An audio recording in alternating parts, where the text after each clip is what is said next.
Italy যাওয়ার পরে যে আপনি শিখবা না কাম করবা না দেখবা বুঝবা একজন একটা সাহায্য চাইতে হইলে কি কথাটা কইতে হইব সেটা তার সামনে গিয়া যদি আপনি কইন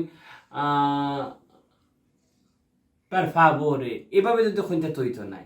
ইটালিতে যারা যাবেন ইটালি ভাষা ছাড়া যদি অন্য কোনো ভাষায় কথা বলেন সেখানে আপনার চাকরি হবে না। আপনাদেরকে ইটালির কয়েকটি ভাষা আপনাদেরকে জানাবো, আপনারা সাথে থাকবেন। ইটালিতে যারা যাবেন যদি ইটালির ভাষা আপনি শিখতে পারেন তাহলে আপনি প্রতি মাসে 1000 থেকে 3000 ইউরো পর্যন্ত আপনি আয় করতে পারেন, অর্থাৎ বাংলাদেশের আপনি 1 লক্ষ থেকে 3 লক্ষ টাকা আয় করতে পারেন যদি আপনি ইটালির ভাষাটা আপনি শিখতে পারেন।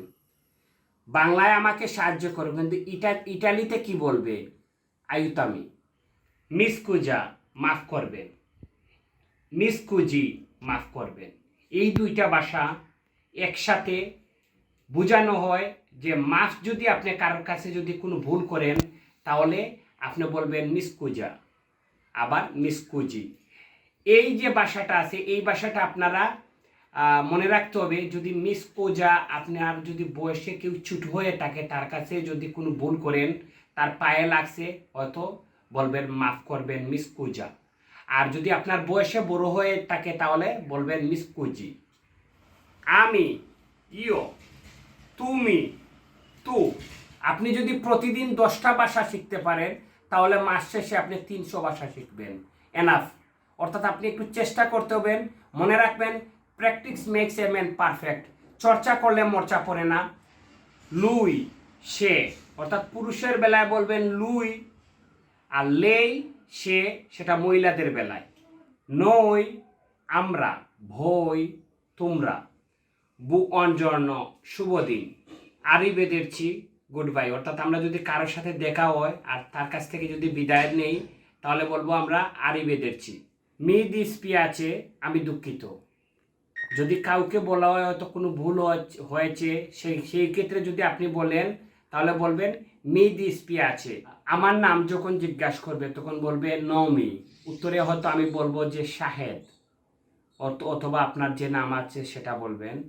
কনিয়মি, কনিয়মে মানে নমি নাম কিতা, আর কনিয়মে মানে তোমার বংশগতভাবে বা পুরা নাম কিতা।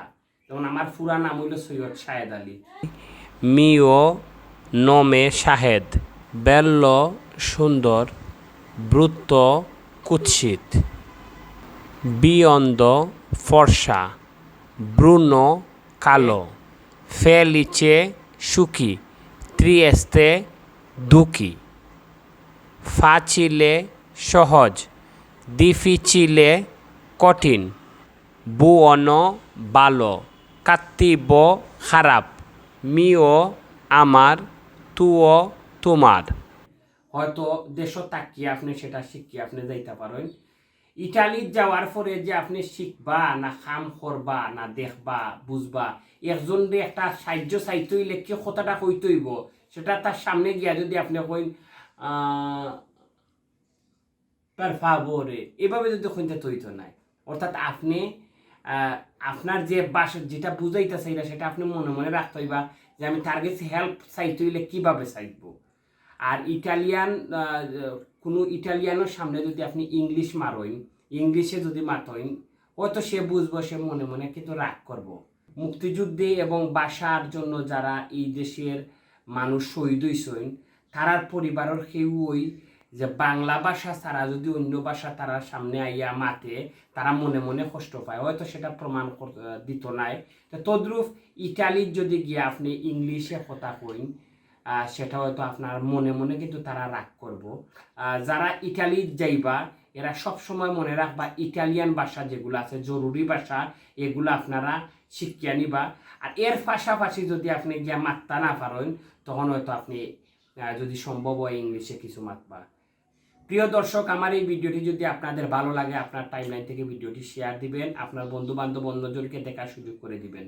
ধন্যবাদ। আসসালামু আলাইকুম ওয়া রাহমাতুল্লাহ।